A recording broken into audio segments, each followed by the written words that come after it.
It's because I had the accident on a ladder slid, and that's majority of my work is high work, and it's dangerous work, and buildings. I'm a builder by trade as well, so yeah, I do all the roofing and whatever needs to be done.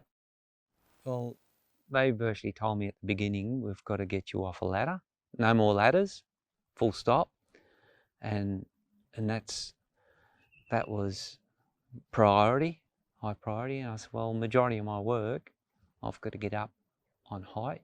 Yeah, I remember when I did get the funding, well, at the beginning, we had to put the application in, and we had to go to different sites and show them the risk on a job site, and then put the application in, and then it was all go from there.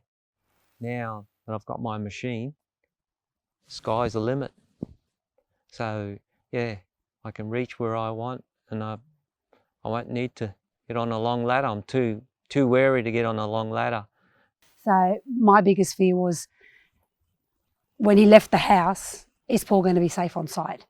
So you couldn't function unless you knew, because he was constantly on ladders, constantly on heights, and the ladders were my fear. So I was lucky that I was able to speak to Tanya, and she was to guide me with certain things that we were able to get for him.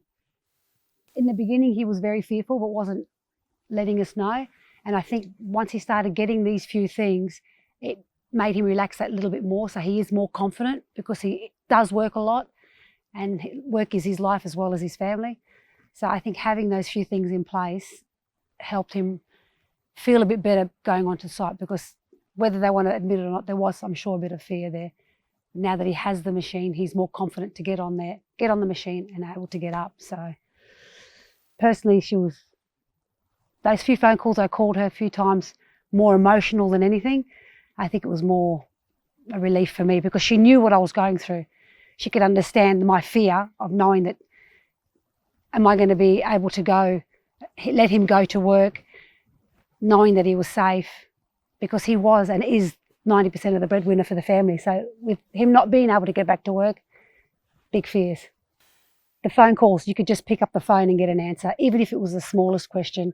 They took the fear out of not knowing what to do, to helping you and guiding you. Just little steps, little things. Like I said, whether it be his boots or whether it be a cooling jacket.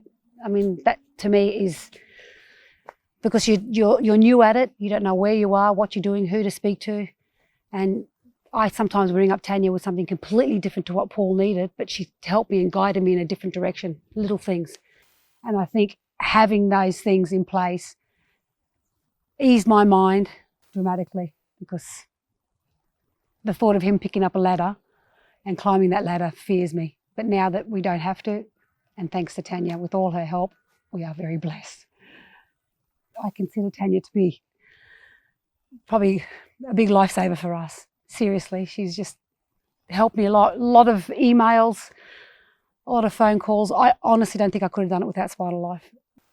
It's, to me, going to work and having back to work supporting me, Tanya and Joanne, it's comforting. It